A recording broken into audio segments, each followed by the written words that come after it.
English Leap Podcast. From Speak English with Class. Hello, everyone. Are you looking to improve your English speaking and listening skills? Well, look no further. Our podcast conversations are the perfect way to enhance your English language skills. That's right. Welcome back to the English Leap Podcast, where we help you take your English to the next level. I'm Daniel. And I'm Jennifer. Whether you're just starting your English journey or already working toward fluency, we're here to guide you step by step. Today, we'll be talking about one of the most powerful shifts you can make in your learning. How to think in English. It's a game changer, and we're going to break it down for you. Exactly. We're here to help you stop translating in your head and start processing thoughts directly in English, which is key to becoming more fluent and confident. You know, Jennifer, when I first started learning English, I remember trying to have conversations, but I was constantly translating from my native language. It felt like I had to pause every few seconds just to figure out what I wanted to say. Have you ever experienced that? Oh, absolutely. I think we've all been there at some point. For me, it was especially difficult in situations where I had to think fast, like ordering food or chatting with someone casually. I'd get stuck, and by the time I translated what I wanted to say, the conversation had already moved on. Yeah, it's like trying to catch up to a train that's already left the station. Right. It's all part of the learning process, and that's why thinking in English is such a powerful skill. It takes away that delay, and you start to feel more in control of your language. Exactly. So today, we're going to share some practical tips to help you make that shift to thinking in English. Before we dive deeper into today's topic, we have a special resource just for you. We've crafted a free PDF guide packed with essential vocabulary and insightful tips to enhance your English thinking skills. Be sure to check it out. It's linked in the description below. Yes, and stick around till the end of the podcast because we'll be joined by our vocabulary expert, Charlotte. She'll help break down some of the key words and phrases we've used today. Great! So let's kick off with our first tip on how to think in English, labeling objects around you. Ah yes, this one brings back memories. When I first started learning English, my apartment was covered in sticky notes. My friends thought I was turning the place into an art project. I can totally relate. I did the same thing. I remember putting a label on my mirror that said mirror, and every morning I'd see it while getting ready. Exactly. And it's funny how quickly it works. After a while, every time I picked up my cup or opened the refrigerator, the English words just popped into my head automatically. You know, what's great about this method is that it turns your environment into a constant learning space. It's like passive studying. You learn without even realizing it. Right, and it helps break the habit of translating from your native language because you're directly associating the English word with the object. So the bottom line is, labeling objects helps you think in English by making the language a natural part of your daily life. Well said, Jennifer. It's all about creating those connections in your brain. Over time, you'll find yourself thinking of the English word first. And that's a big step toward fluency. So to all our listeners, give it a try and let us know how it goes. Absolutely. You know, speaking of making English a natural part of daily life, it reminds me of another tip that's been really helpful. Oh, are you thinking about using simple sentences in your thoughts? Exactly. When I started forcing myself to think in English, I realized I didn't have to construct perfect sentences. Just simple, straightforward thoughts. Yes, I used to overcomplicate things by trying to think in complex sentences, which made it harder and more frustrating. Same here. Then I began thinking in simple phrases, like I am hungry, it's sunny today, or I need to buy milk. It made the process so much easier. And the best part is, as you get comfortable with simple sentences, you naturally start forming more complex ones without even trying. Absolutely. It's like building blocks. You start small, and over time, you build up your language skills. I remember waiting for the bus and thinking to myself, bus is late. Or, I see a red car. It felt a bit basic, but it kept my mind engaged in English. I did that too. Even narrating mundane tasks like I wash dishes or I read book helped reinforce my thinking in English. And the beauty of this method is that you can do it anywhere, anytime. No special tools needed, just your mind. Exactly. It's a simple habit that can make a big difference over time. So, to our listeners, Try incorporating simple English sentences into your thoughts throughout the day. Don't worry about grammar or perfection. Just keep it simple. And remember, the goal is to train your brain to think directly in English, which will boost your fluency and confidence. We'd love to hear how this technique works for you. Share your experiences in the comments. Definitely. Now, building on that, another tip that really helped me was to talk to yourself in English. Oh yes, self-talk can be surprisingly effective. Did you ever catch yourself having full conversations alone? All the time. I remember cooking dinner and narrating every step. Now I chop the onions, I need to boil the water. It felt a bit silly at first, but it made a big difference. I did the same when I was driving. I'd comment on everything. The traffic is heavy today. That car is moving fast. It kept my mind engaged and helped me think on my feet. Exactly. It's like giving yourself a constant practice session. Plus, since you're alone, there's no pressure or fear of making mistakes. And over time it becomes second nature. You start thinking in English without even trying. Right. And it's not just about narrating actions. Sometimes I'd even practice conversations I might have in the future. Oh, like rehearsing for a meeting or a social event? Yes, I'd imagine someone asking me questions and think about how I'd respond in English. That's a great strategy. It prepares you for real-life situations and boosts your confidence. For our listeners, don't worry if it feels awkward at first. The more you do it, the more natural it becomes. Absolutely. So give it a try, start talking to yourself in English and see how it helps you think in the language. And as always, we'd love to hear about your experiences. Feel free to share in the comments. Speaking of immersing ourselves in English, another simple yet powerful tip is to change the settings of one of your devices or applications to English. Oh yes, I remember switching my phone's language to English. It was a bit challenging at first, but it forced me to navigate in English daily. Same here. I changed the language on my social media apps. It was interesting to see everything in English. It felt like a mini immersion. It's a great way to surround yourself with the language. You get used to seeing and reading English regularly. Plus, you pick up new vocabulary along the way. I learned a lot of tech-related terms this way. Exactly. And it's not just phones. You can change the settings on your computer, tablet, even your smart TV. For our listeners, you don't have to switch everything at once. Start with one device or app and see how it goes. Good point. It should be a comfortable challenge, not overwhelming.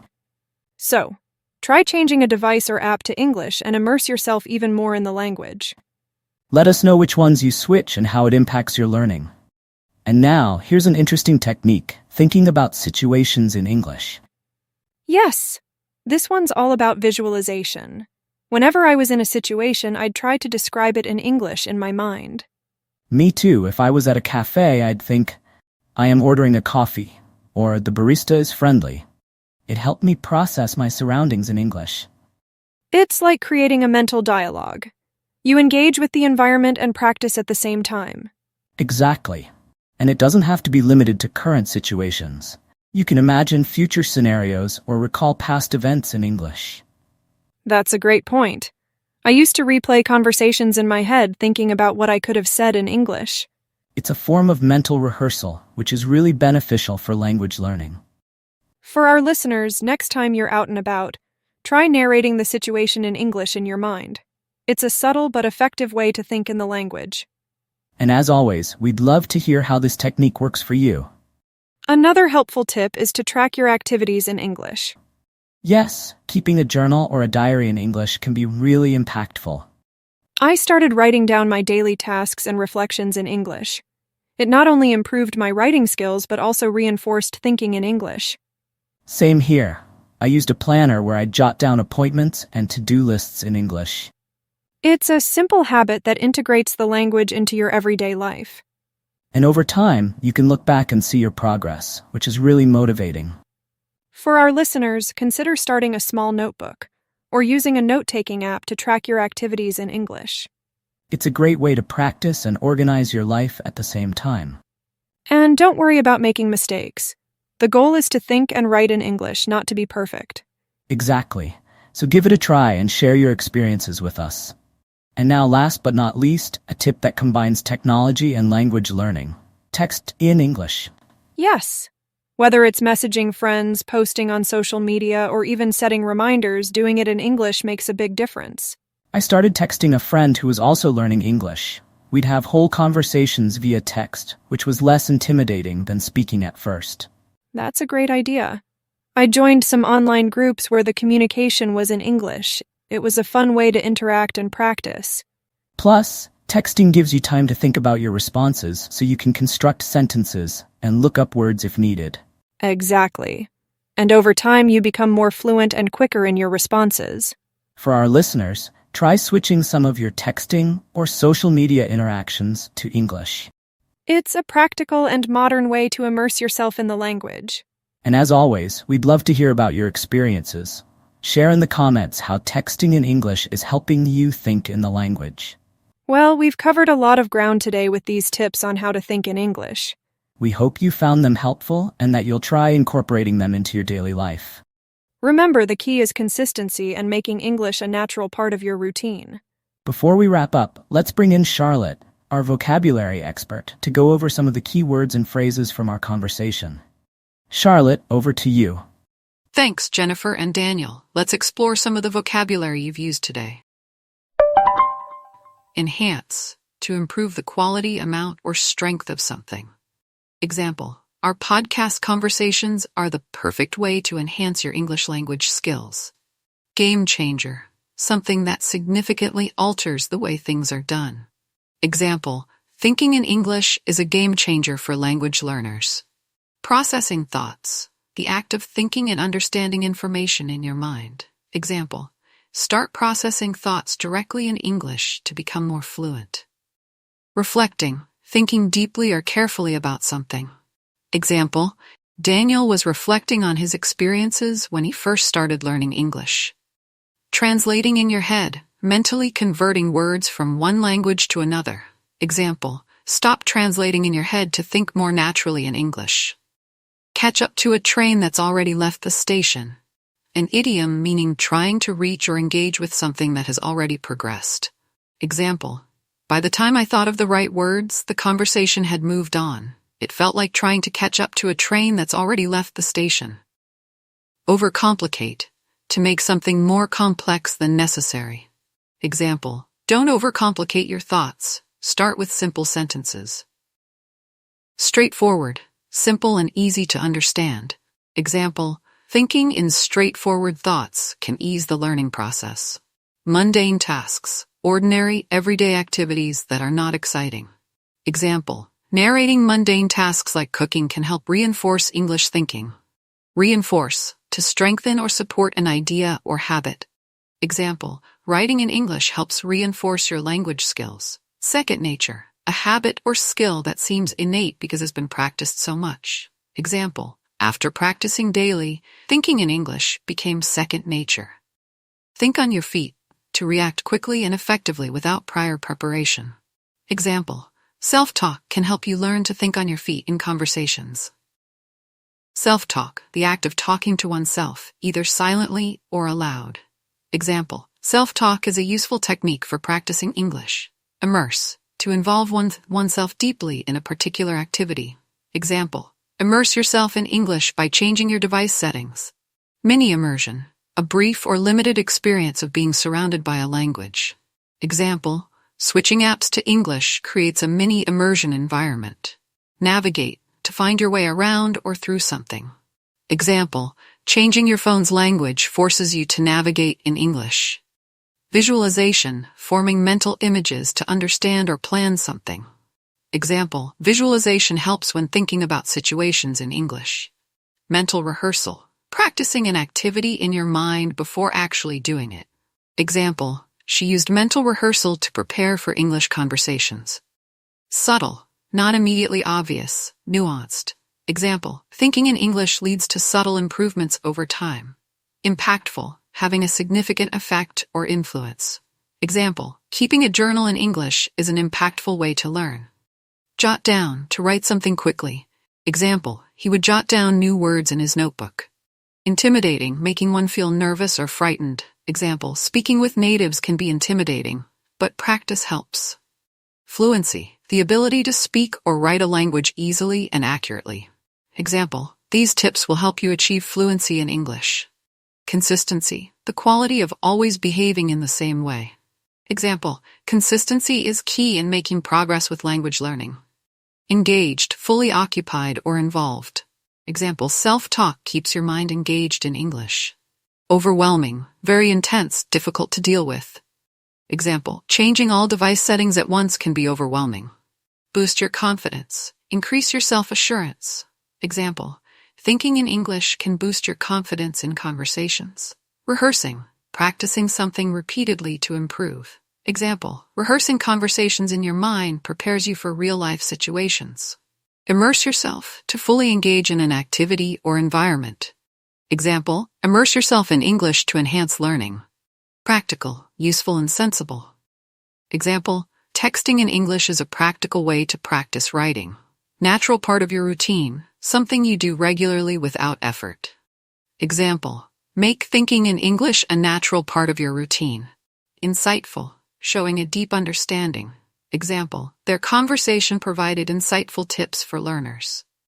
Special resource, a unique or valuable tool. Example, download the special resource they've prepared for more help. Boosts your confidence, increases your belief in your abilities. Example, practicing regularly boosts your confidence in speaking English. Stick around, to stay somewhere for a period of time. Example, stick around until the end for more valuable tips. Thank you so much, Charlotte. That was incredibly helpful. Yes, we really appreciate it. Expanding your vocabulary is such a crucial part of language learning. Well, that brings us to the end of today's podcast. We hope you've enjoyed our tips on how to think in English. Remember, we're all on this language learning journey together. So, keep practicing, stay positive, and don't hesitate to share your experiences and questions in the comments. And don't forget to download our free PDF guide. It's a great resource to support your learning. Thanks for joining us today. Until next time, happy learning. Goodbye, everyone. Your progress doesn't end here. To continue advancing your English skills, click on the next video or explore the additional videos we've thoughtfully selected for you.